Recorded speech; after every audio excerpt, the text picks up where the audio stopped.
Hi, everyone. My name is Zosha Stuckey, and I am an assistant professor in English.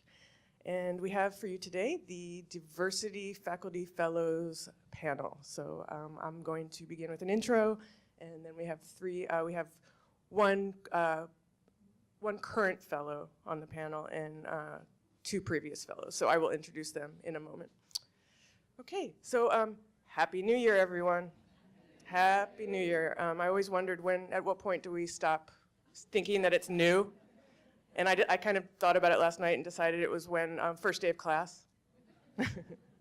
So, but really, it never ceases to amaze me how institutional change occurs.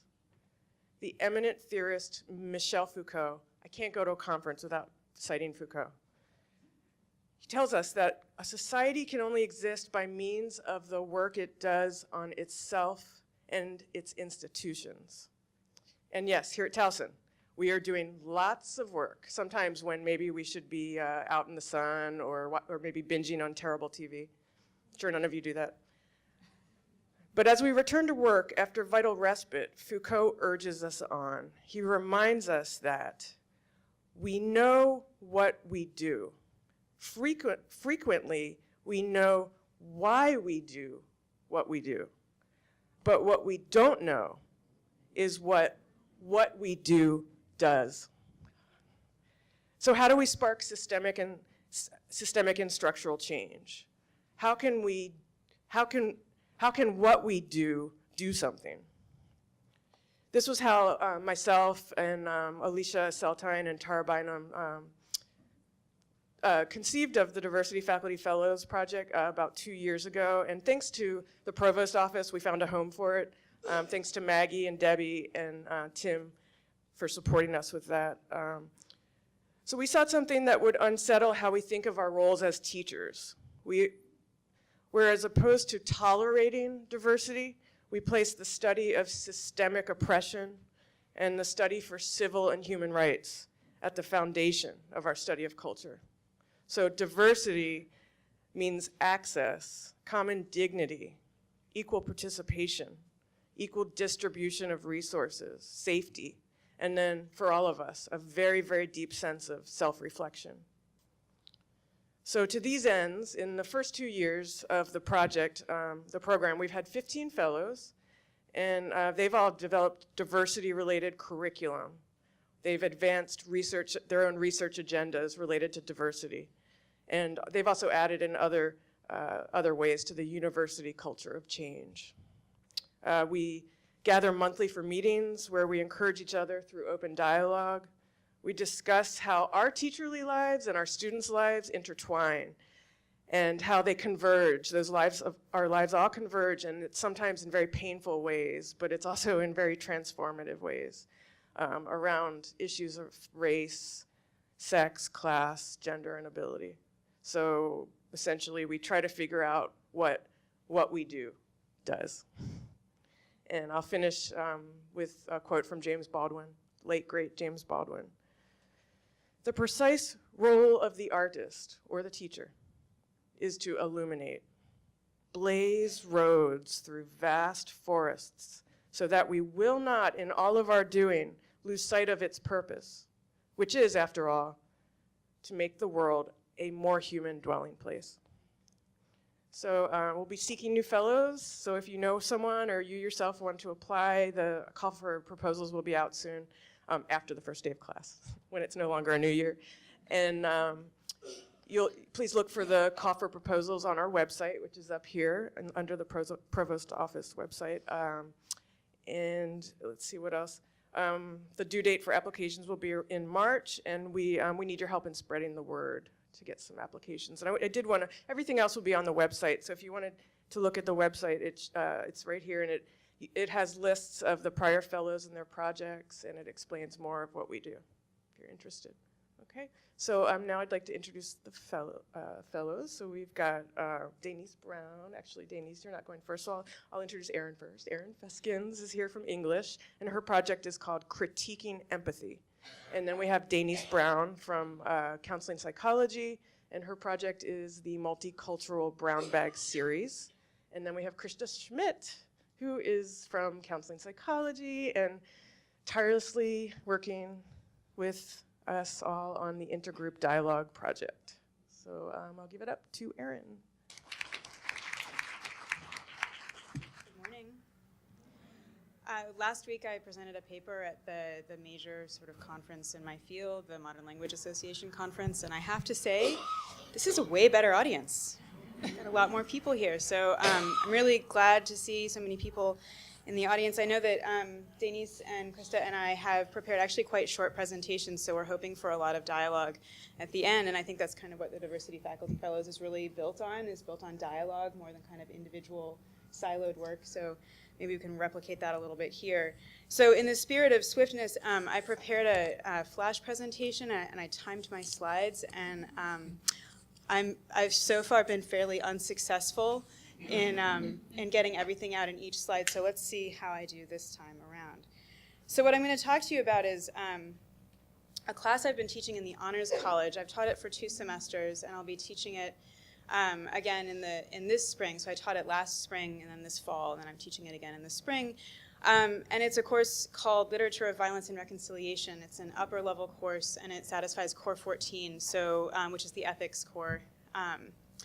And I'm going to just talk to you a little bit about kind of how that class starts and how the beginnings of that class are related to some of the kind of foundational pieces of work that I think Diversity Faculty Fellows is doing, which is to get us to try to think about what we do does.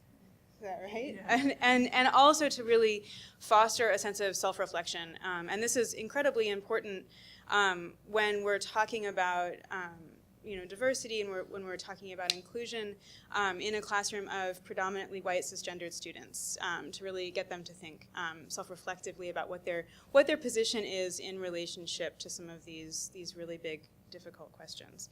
So let me go ahead and make myself start.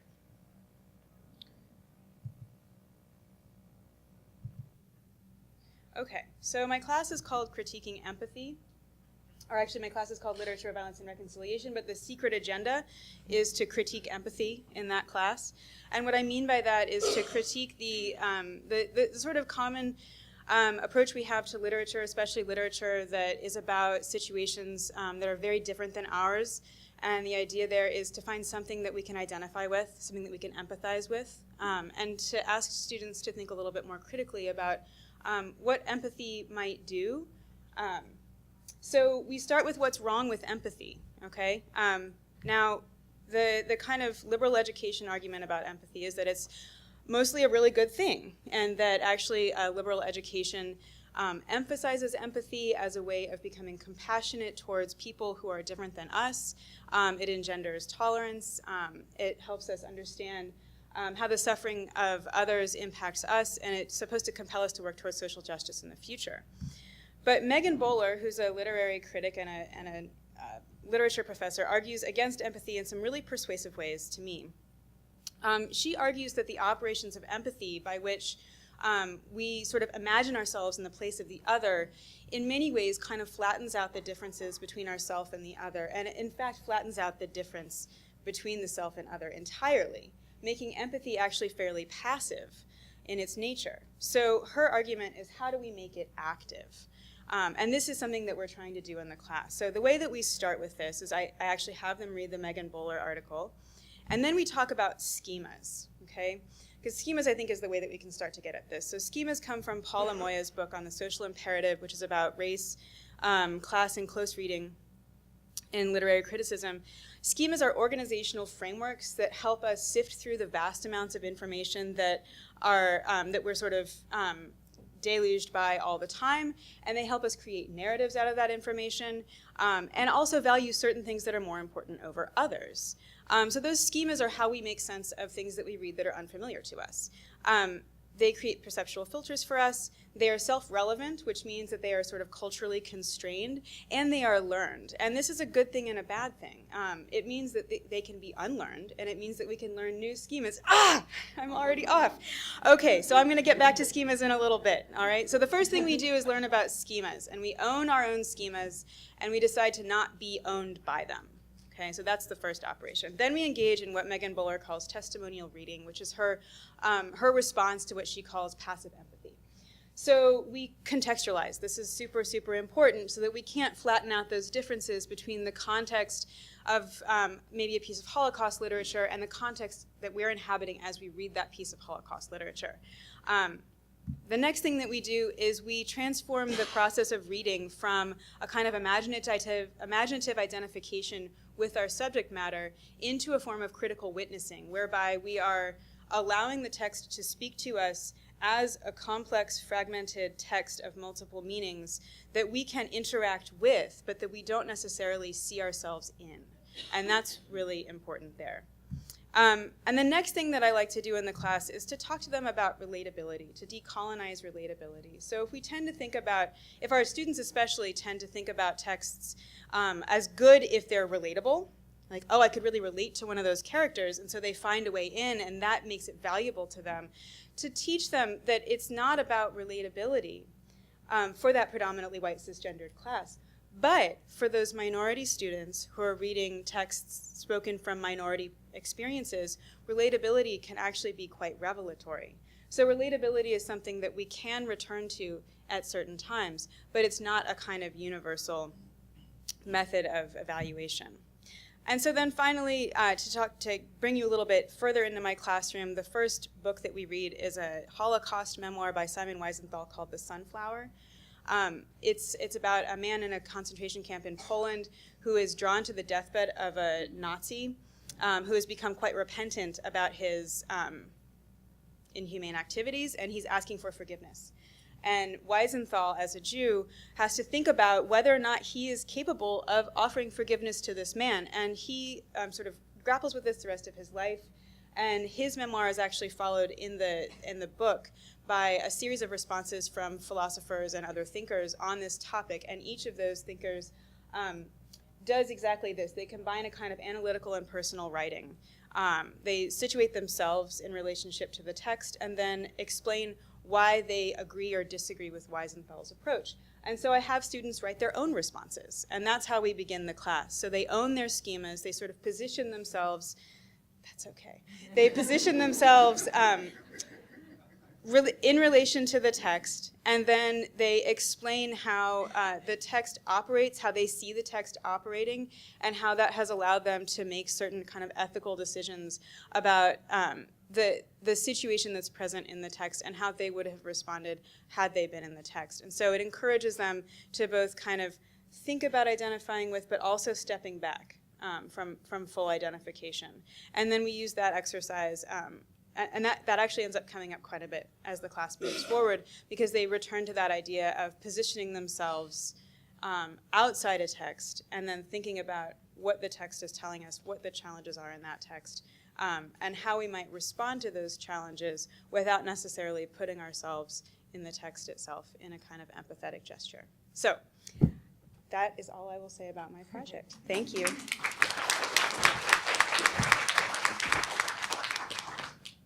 Good morning, everyone. Good morning. I talk loud, so I possibly don't need this mic, but I'll use it anyway. I was told to reintroduce myself when I got up here. So again, I am Denise Brown. I'm an associate professor in the Department of Psychology, specifically in the Counseling Psych program. So I'm going to talk very briefly about my Diversity Fellows project. And I'm actually a fellow this year. And also, just to give you a little bit more background, I joined the faculty at Towson last year in the fall of 2005. I came from another university. So my project. First off, let's be honest. I'm a faculty of color. Woke up this morning, looked in the mirror, still the same. I'm still a faculty of color. When I was thinking about my fellows project, I was thinking about those two big words that are often thrown around when we talk about faculty of color. And that, those two big R words. It's not rest and relaxation. I found that out a long time ago.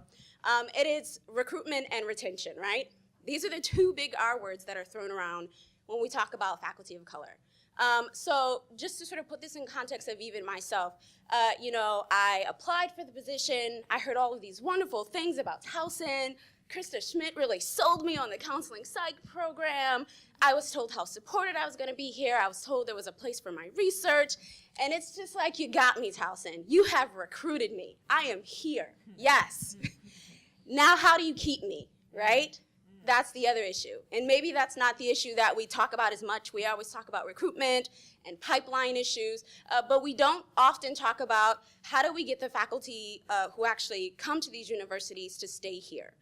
And so I thought about that when I came up with my project, which was the Multicultural Brown Bag Series. So when I think about retention of faculty of color like myself, I think about a couple of things. One is that I'm looking for a place in which I can connect with people who don't just look like me, though I would like to see some people who look like me, but also people who share some of my same ideas about multiculturalism and social justice, and how that relates to research and teaching. So I'm looking for those people, and I'm looking for that space at a university. What else am I looking for? Well, the reality is that teacher-scholar universities like Towson are increasingly asking us to produce more research. Are they not? Let's not lie. Come on now, right? It's increasing. And so I also need to think about the fact that I need to get some publications out there. I need to get my research agenda going. How do I do that? Well, another way that I can do that is connecting with folks who are also doing research. Maybe we can get some collaboration going. Maybe we can talk about some projects we can work on so that we can both keep our jobs, or all three keep our jobs, or the whole group of us. Let's just keep our jobs, right? So that is why I came up with this Brown Bag Series. Essentially, it's a series that I host monthly, and I pick faculty at Towson who are doing research on social justice issues, diversity issues, and they present. And it's a whole networking sort of hour and 15 minutes or so. You're getting an opportunity to connect with other people who are also interested in this type of research. You're getting the opportunity to present your research, so you're not sort of just living in your own silo. Through this, I've been able to connect with folks in business, folks in English. There's been talks about possible collaborations on research, but also it's a space for people who do research, like the kind of research that I do, like the kind of research that other faculty of color that take part in. It's a space for us to talk about this research and feel supported, and also be pushed a little. So it's not just present your research and no one's gonna ask you questions. It's present your research, let's have a dialogue around it, let's connect with other faculty, let's connect with other departments, other offices, and really see if there's a way that we can improve this retention problem as well.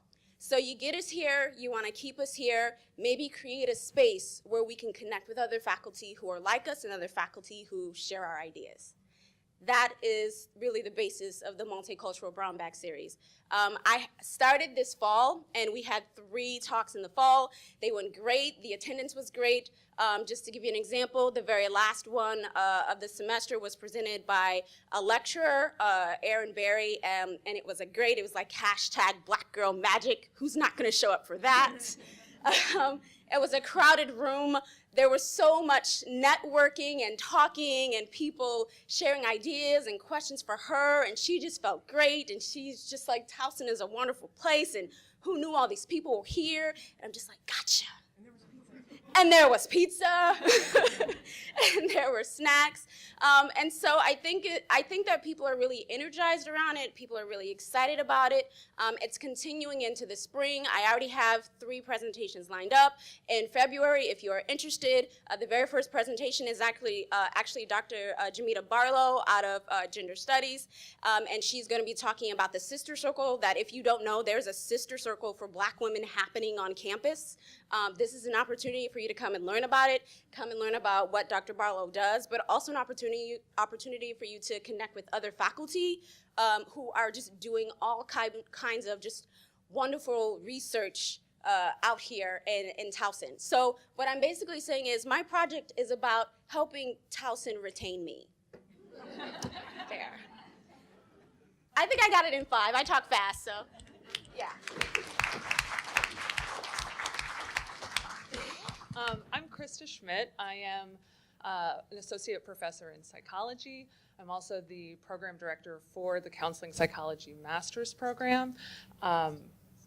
yeah, it's a great place. It's me, Denise, and some other fun folks over there. So, so what I'm going to talk about, my Diversity Faculty Fellows project has to do with intergroup dialogue, and I'm going to be talking about intergroup dialogue at 1 o'clock in a whole other session, so I hope I can give you just enough to make you want to stick around for after lunch, where you can hear about how that program is progressing at Towson and what we've been doing and some of the research findings that we've found in starting this project. So, but first what I'll tell you, intergroup dialogue is not something that I developed, certainly. It is a program that is on campuses throughout the United States. They have a very active program at University of Maryland, where I was on staff as a staff psychologist for several years before coming to Towson. And so this was something that I thought, let me bring this to Towson. And in my interest in intergroup dialogue, I found that there was a group of people already interested in bringing this kind of thing to Towson. And that group was mostly administrators and staff from Center for Student Diversity, from Student Conduct. There were groups of people on the staff and in Student Affairs who were very interested in this. So we kind of somehow found each other. And but in talking to the group that had already started things here with intergroup dialogue, the big question was, how do we attach this amazing program to a course? We need to attach it to a course. And so many of us were not faculty, okay? So not teaching. And then I kind of came in and said, well, I could teach a course.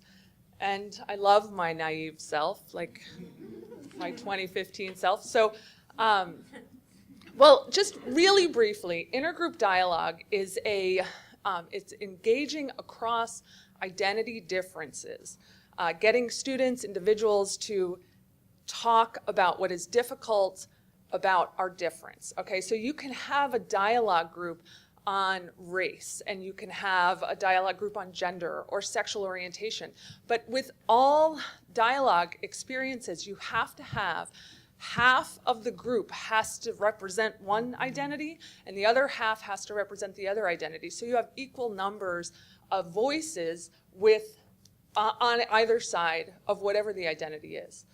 So, and it's a sustained conversation. It doesn't happen, typically it doesn't happen in 1 2-hour kind of workshop, but it happens over weeks. So how do you attach a dialogue experience where you're talking about, I'm going to use race as an example because this was what we ended up doing in our pilot. How do you talk about race and racism with equal numbers of people of color and white people across 8 weeks in a course where you're really just doing that? And how do you do that for credit, right? So there were all these kind of logistical issues. Well, so I had this like great support from my initial group. So Debbie Seeberger, Santiago Solis, Spencer Bennett when he was here, Joan Mays when she was here. I mean, there were all these people like, yes, this is gonna be great. We're gonna get it in a course and we're gonna see how this goes. And I approached Dean Cooney and I said, okay, can we do this in a course? And he said, yeah, you could pilot that. We could try that. And Jeff Monroe, our department chair in psychology, said, yeah, that sounds cool. You can try this. And then I said, okay, so what we have to do is, again, my 2015 self, what we're gonna do is I'm gonna select the students. I'm gonna have them apply for the course, because I have to guarantee that in a course of 20, I have 10 and 10 of something, right? 10 men and 10 women, or 10 people of color and 10 white people. So obviously it's okay. I'm just gonna have them apply, and then I'm gonna select them based on race. And Dean Cooney was like, what? No, you can't do that. I was like, no, I think we can do that. And then he said, I think you should talk to university council about this. So I did, right? So I went to Trevina Bird, and she was so awesome. She was like, I would take this case. It would be incredible. I love this idea. can we do it in a way that doesn't create a case for me to take? So enter diversity faculty fellows. Okay, so I had proposed as my project how I was going to do this in this pilot course. And now I was going to do the course in the spring. I did it last spring. And this was now November, and I'm really sweating how I'm going to get diversity in this class. How am I going to guarantee this? And I know that I can't do what I thought I could do. And so I took it to the fellows program. And I had this group of faculty who could problem solve with me about how I could alternatively try to get diversity in the class. I mean, I was on sabbatical, and when you're on sabbatical, you're supposed to be like resting and thinking, and I was just sweating. Like I was so nervous that I wasn't going to get, because you can't do it if you don't have representation from both sides of whatever you're going to do. And I could, maybe it would be men and women, maybe it would be gay and straight, like who knows, but it has to be something.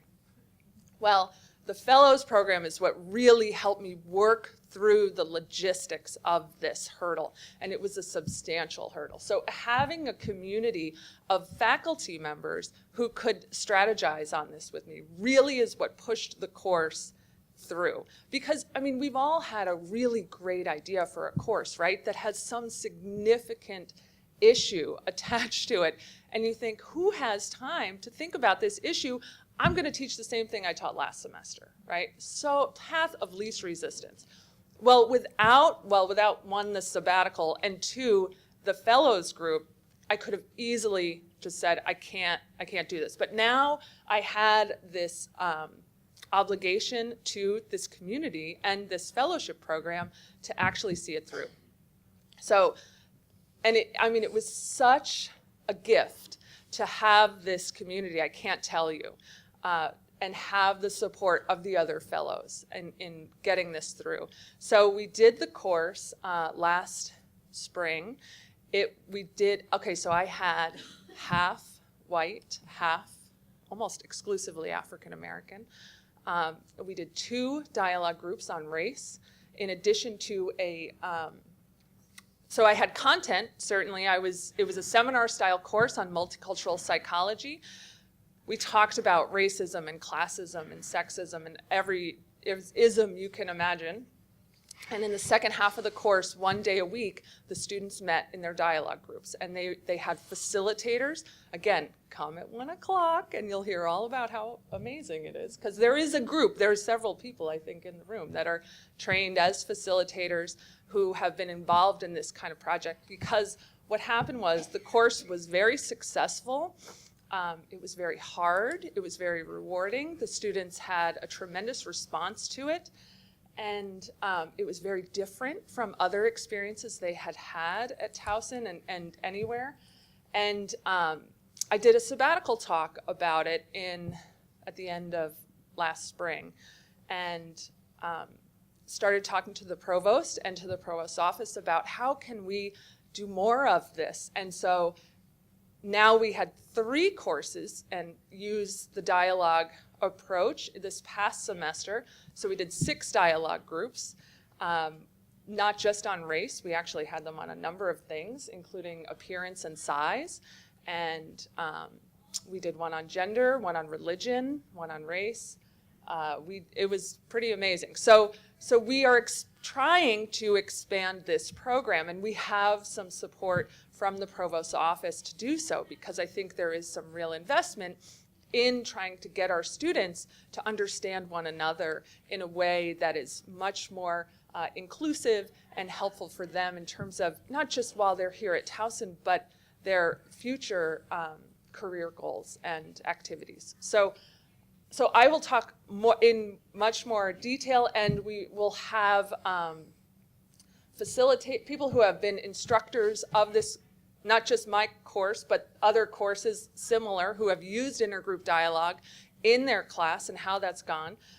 people who have facilitated the dialogue experience, and as I said, we'll talk about some of the research. But none of this would have happened without the Diversity Faculty Fellows Program, because of the support that I received from the community, and also the fact that I had a project that I had to do, right? I was committed to it. It wasn't just, oh, it's a good idea, but it'd be much easier for me to just teach ethics again or something, So anyway, so you can hear about that at 1 o'clock, and I think it's panel discussion time.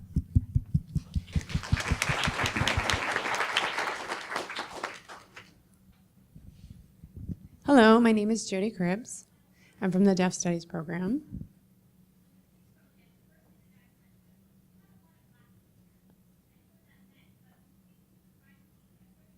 Lisa, do you want to help? I'm not getting it.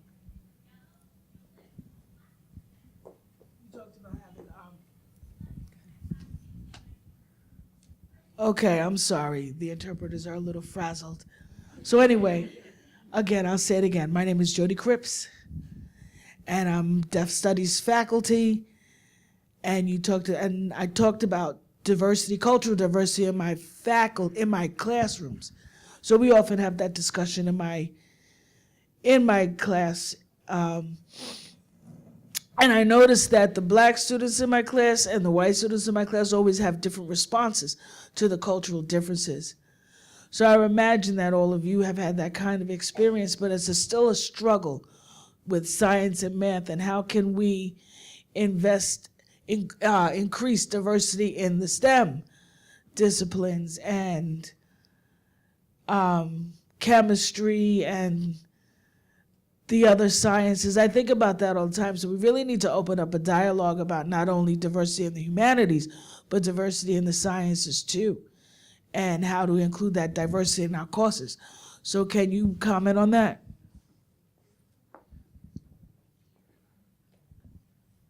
Thank you for that question.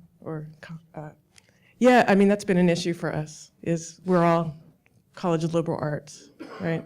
I don't think did we have any math and science fellows yet? I don't think we have had any STEM fellows already doing their own good stuff. We definitely have had that conversation about trying to recruit more from STEM, so that is an issue. But we have other people who want to comment. Yes, thank you for bringing that up. I'm in a STEM field. I'm in physics, astronomy, and geosciences, so here to learn more about this program. And I see my colleague Alex over there as well, probably others in the room. I have been learning a lot about things going on at other institutions to increase diversity within the classroom, but then also I'm interested in the context of hearing what others are doing with regard to course development, thinking about culture of science and issues related to the way we present science in every classroom. So I'm happy to have further discussions with anybody here about that.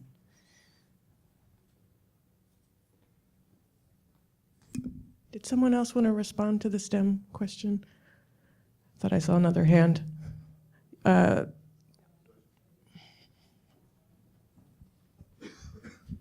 Thank you. I'm Alex Storrs. I probably don't need a microphone.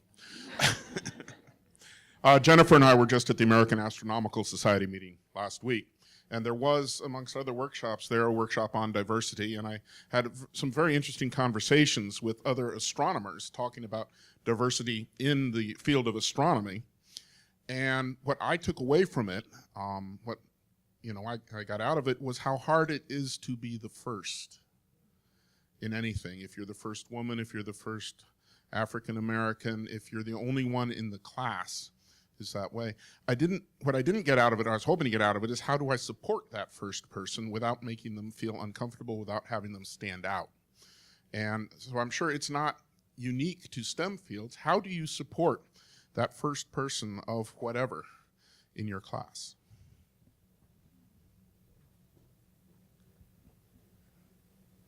Other comments or questions? Is this on? Can we Did you turn this off? Okay. Okay. Yeah. Okay if we respond? Yeah, go for it. Is this on? Yeah, no? It's on. Okay. I would say in any field, it's important to have a space to value the voices that are coming to the class, right, and coming in.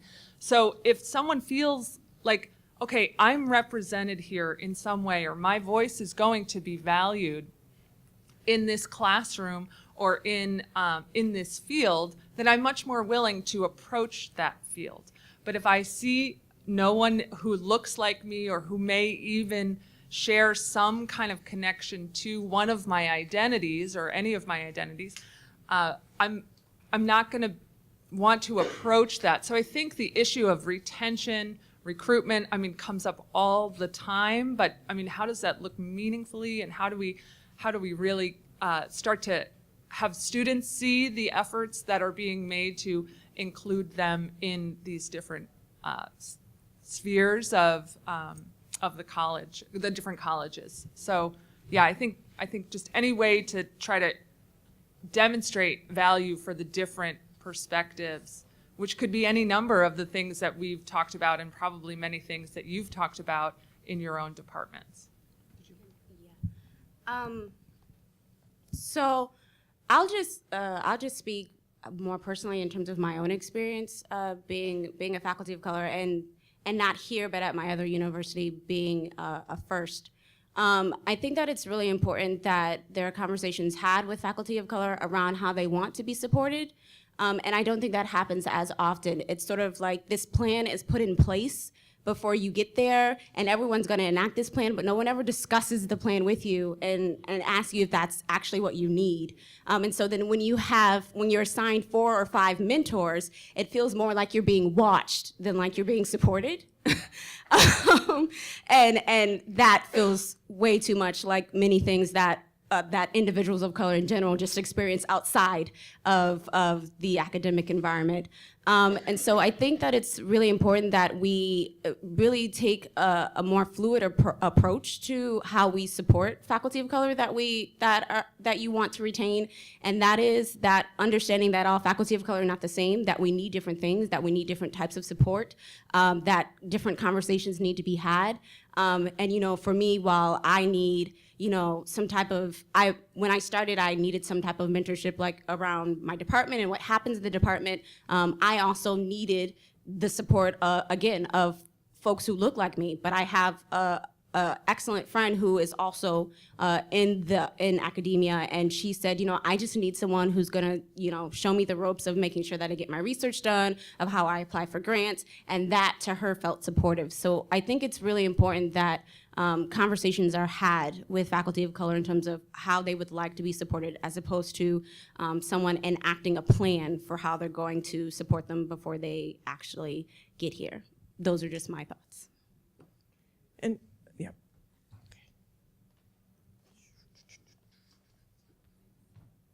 Hi, I just wanted to address Alex's question for the student. I was a student a long time ago, and I'm actually a student now because I'm completing my PhD after being here for a while. But I think from the student perspective, you said how to make it comfortable for the student is for the students to be able to feel like you're open to them having even questions or concerns. I started a minority student mentoring group in our department, which is not very diverse at all from the student perspective. In fact, in our graduate programs, we have we've had from 0 to 1 in some of our graduate programs.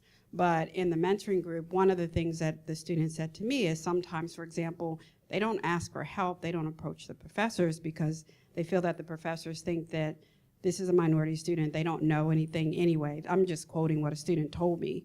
So a lot of times you'll see you have a student who's on the opposite side who will ask you something every day and write an email every day and demand, answers and special treatment for everything. But then you may have a student who's very quiet and doesn't ask for anything, but you can't assume that they don't need anything. So I think the idea of being open so that everybody feels that you are approachable, I think is one thing that students have said to me, that they don't always feel like there is support in here being a PWI, primarily white institution. So I think that's something to keep in mind. But at the same time, not to laser in on the only minority student in the class and say, do you need special help? Because that's also not the right thing to do. So I think it's just something for everybody to think about, that you remain open, but being able to express that in a way that is acceptable and doesn't make anybody feel degraded. Hope that was helpful. Our fellows program does go along with a $1,500 stipend. Sorry, I had to put that in there because I forgot to say that. And you can also apply for grants, so it's a decent amount of money. So I mean, we have an example of, besides just doing curricular work, of what Denise has done. So she's created the Brown Bag series. What are some other things that people have done? Not sure if I can think of any right now, but my own work. But I'm not a fellow. But really anything related to any kind of service at the university that is about racial social justice works. And when it's about identifying what you want to do at the university and coming and getting support for it. So it could be service related, research related, or teaching related. We also have Dr. LeBron is doing a research project on faculty of color and power. So that's another project we're supporting. And the other thing I did want to say is, when you come, the fellows, when we come, I mean, we're really intent upon creating community and support. And so the discussions in the workshops are emerging. I mean, we have agendas, but things emerge as you need them to. Mine's a short and easy one. For the brown bag discussions, should we get on an email list or just keep an eye on T3? So this has been my issue. I have sent, all of the brown bags have gone out on T3. All of them. Have you guys seen them? Some of you? I promise you, I always put them out on the T3. I'm trying to find new ways to get people to hear about the brown bag. So now I have it. The last one I had up on the boards in the CLA building. I always have them sent out on the T3. I now have an email list of folks who have attended previous brown bags, and so I also will send them a separate email. But if there is something I am missing in terms of getting the word out about the brown bags, please let me know, because I don't know how to get to everyone across campus just yet. Yes, all right, so I'm gonna be working with see, this is what this is about. I'm gonna find some ways to make sure that I get the word out, because I would just love to have more folks just across disciplines, across campus, to be there and support each other, and support, the research that's coming out of Towson around issues of diversity and social justice. Like, this really is a great place to work. You guys did a really good job recruiting me, okay? And so I just want everybody to know about, like, the very rich research that's happening here on campus. So I'm gonna work with some folks, and I'm gonna do better.